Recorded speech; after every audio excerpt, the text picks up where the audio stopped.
56 বিঘা sports city. AMFI থিয়েটারের চারপাশের যে সিটিং জোনগুলো আছে সেগুলোর ফাউন্ডেশনের কাজ চলছে।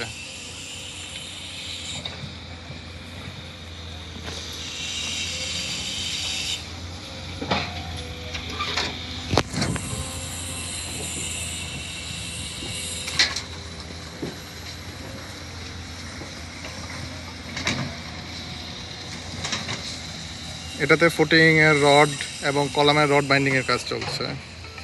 Sitting zone.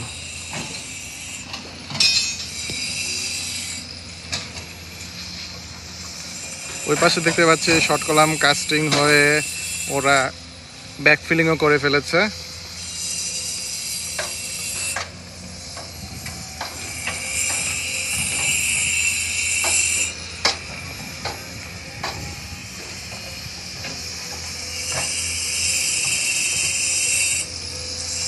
দক্ষিণ পাশের সিটিং জোন দুইটারই শর্ট কলাম কাস্টিং হয়ে গেছে, ব্যাকফিলিং চলছে।